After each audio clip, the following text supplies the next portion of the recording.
OK, talk about a crisis. How about the coalition?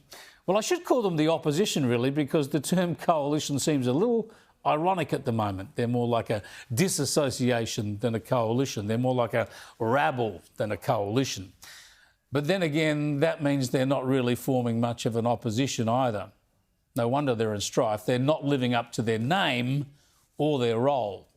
It's been a busy few months, but remember the coalition actually split just after the election before it was then put back together again. And since then, it's been the Liberals in chaos. As Susan Lee has struggled to put her stamp on the leadership, there's been policy confusion and division, with all Liberal policies out for review. And two leading lights, Andrew Hastie and Jacinta Nampijinpa-Price, effectively taking themselves to the backbench. And while the Liberals have been in all sorts of pain, much has been made, of course, of the success, the relative success of the Nationals. They haven't lost seats over the past two elections. They've been the better performing party. And they seem to know what they stand for most of the time, so much so that there was talk last week about how if just 7 Liberals defected to the Nats, they could become the senior coalition partner. The Nationals would have the most MPs.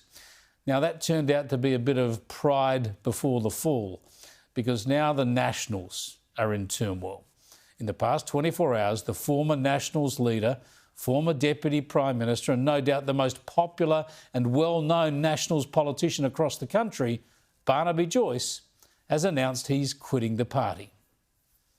There has been a breakdown in the relationship between myself and David and others, and I don't think it's conducive to a harmonious party room for them, or, to be honest, for me.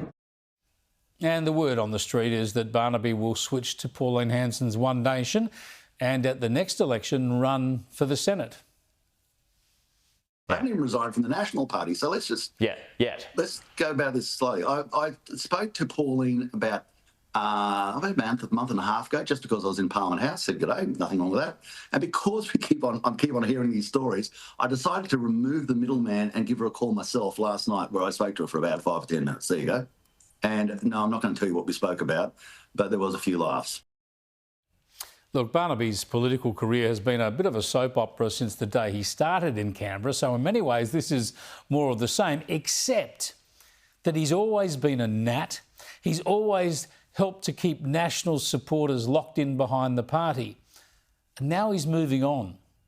And it's a problem for the Nationals and the Liberals. It's more evidence of a coalition and an opposition stuck in a period of self-fascination and self-harm.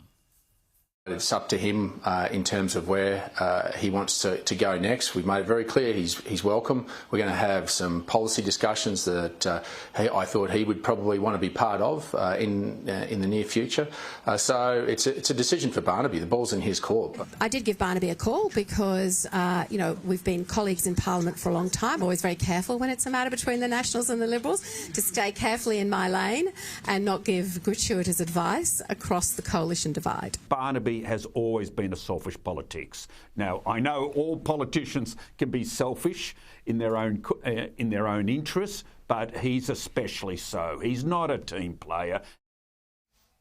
What a cluster mess.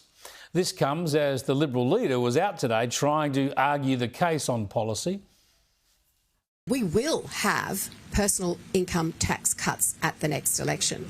It's not an aspiration, it's actually we need to see what the state of the budget is before we actually describe what they look like. But it's climate and energy policy and whether the coalition will finally turn its back on the ridiculous, debilitating, expensive and impossible commitment to net zero by 2050. That's been aggravating the likes of Barnaby Joyce and remains a hot-button issue for many more. In The Australian today, Johanna Sleek hit the nail on the head again, with Barnaby rejecting another schooner of Labor light and opting for something a little stronger, One Nation ale. Great stuff, Johannes. Yeah, after its worst election loss, the coalition is now enduring its worst hangover. Its polling is lower than it's ever been, and One Nation's polling is soaring. The Conservative vote continues to fracture, and now it's the Conservative politicians that are splintering too. Mainstream Australians desperately need a clear and united right-of-centre alternative. And the country desperately needs a strong opposition to hold a bad government to account. So things look pretty ominous for the country. The only winner out of all this, of course, is the Labor Party.